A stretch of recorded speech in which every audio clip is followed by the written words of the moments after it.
When the light fades in Manhattan, I arrived at the therapist's office a little early, about 15 minutes before my appointment.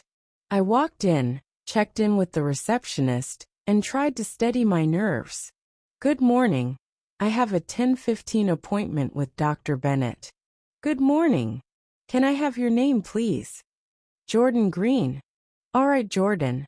I'll let Dr. Bennett know you're here. Feel free to take a seat." I thanked her, took a seat by the window, and stared out into the bustling New York streets, my mind drifting. I wondered if you were awake yet, if you'd had breakfast, or if you were heading to work, maybe in that blue scarf I loved seeing you wear. You always smelled like lavender and vanilla. Every time you hugged me, it filled my senses and left me feeling complete. Lost in memories, I didn't hear my name until it was called again. "Jordan Green." I looked up, shaken from my reverie, and greeted Dr. Bennett. She led me down the hallway to a cozy office in the back.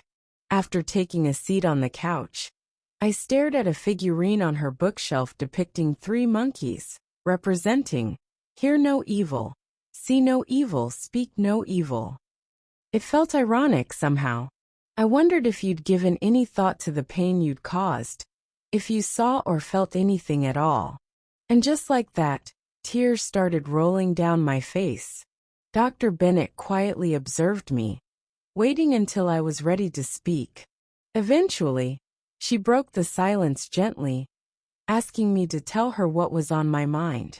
"Start from the beginning," she suggested, "as if you were speaking directly to Naomi." "Here goes," I began, steadying myself. "Naomi, I never expected that our chance meeting in Central Park would lead to this. I remember the first time I saw you. You were sitting under a tree reading, your red scarf blowing gently in the breeze. You looked up, and our eyes met. I still remember how that moment felt, like I'd found something I'd been looking for without even knowing I'd lost it. I walked over, asked what you were reading, and you smiled. You were so engrossed in that book of poetry. We laughed about our shared love for the city and the people watching. I introduced myself, and you told me your name, Naomi. And somehow, that name became a permanent fixture in my heart. We exchanged numbers, and I remember thinking, this could be something real. We talked every night for hours. In no time, our casual meetings in coffee shops turned into long walks and dinners.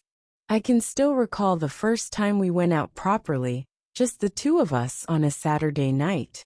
I brought you a little bouquet of peonies, because I'd learned they were your favorite. We had dinner at this cozy little Italian place in the village, and it was perfect. We talked, laughed, and shared stories. It was like we'd known each other for years. After that, we were inseparable. We went to museums, parks, jazz clubs, and bookstores. You were my best friend, my confidant. Then, that night under the city lights, we kissed for the first time, and it felt like everything I'd ever wanted had found me. Soon, we moved in together, and it felt like a new world had opened up. We built our little haven, our apartment with the mismatched furniture and stacks of books everywhere. Life felt whole with you. For 4 years, it was like a dream.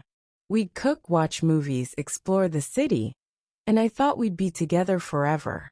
So one weekend, I took you to a little cabin upstate, and as we watched the sunrise, I asked you to marry me. You said yes, and I was sure this was it, our forever. You told me you'd introduce me to your family, and though I was nervous, I thought, they'll love us together. They'll see how happy we are. We went to Connecticut to meet them. I did everything to fit in, to make a good impression. But then, after we returned, you began to change. You pulled away, became distant. I asked you what was wrong, but you just kept saying everything was fine. It wasn't though, and I knew it. Then one night, you asked me to dinner at that Italian place where we'd had our first date. That's when you told me, your family didn't approve. They couldn't accept us as a couple. I was devastated, Naomi. I thought after everything love was love. But you told me it wasn't that simple. You handed back the ring and asked me to move out. You told me your family's views were too important for you to go against, even if it meant giving up on us. You tried to explain, but your words felt like knives. You asked me to make the most of our last night together, but it only made the pain sharper. The next day, I packed up my things and left. I'm staying in a hotel, but it feels like I left my home behind with you. The city feels empty now. Everywhere I go, I see reminders of you, of us, and I can't make sense of it. How can something so real just disappear? Why wasn't our love enough? I broke down, sobbing uncontrollably. Dr. Bennett handed me a tissue and waited until I could catch my breath. Jordan, she said, I'm deeply sorry for your pain. It's clear how much you loved Naomi, and ending a relationship that meant so much can feel like losing part of yourself. I'd like to recommend some time in the hospital, just to help you through this. Love this deep can be overwhelming, and healing may take time. But I assure you, there's still a life worth living, even if it doesn't seem that way now. Will I ever feel normal again, Dr. Bennett? Right now, all I want is to sleep and never wake up. The pain is just too much. She reached out, comforting me with a gentle hand on my shoulder. You will, Jordan. We can't change Naomi's decision, but we can work on helping you rediscover yourself beyond this loss. It's a journey, but you're not alone. You have a beautiful heart, and someday you'll find peace. I nodded, trying to let her words sink in, hoping somewhere down the road, I'd learn to breathe again. You said, continue the story a little longer. ChatGPT said. ChatGPT. Dr. Bennett let the silence linger, allowing me a few moments to gather myself. I was drained, but her words lingered, faintly offering something I hadn't felt in days. The tiniest sliver of hope. Jordan, she said softly, grieving this deeply isn't something to rush. Let yourself feel every part of it. Heartbreak like this, it can feel all-consuming.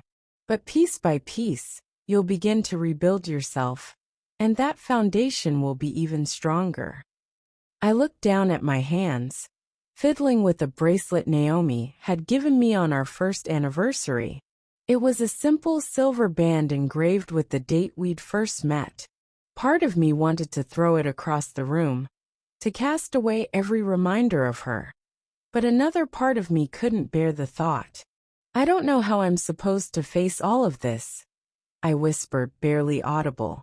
Everywhere I go, everything reminds me of her. It's like I can't escape her memory. That's normal, Dr. Bennett replied, nodding. You built a life together, and that life became woven into your everyday reality. For now, seeing her in every corner of your world is part of the healing. Over time, those memories will settle into something softer. One day, they might even bring you peace rather than pain. I tried to imagine that day, but felt only emptiness. My phone buzzed in my pocket, and I saw a text from a friend checking in. I hadn't replied to anyone in days, too wrapped up in my sadness, but I forced myself to type a quick response. The simple act felt strange, like I was resurfacing, even if just for a moment. Dr. Bennett noticed. It's good to reach out, she encouraged.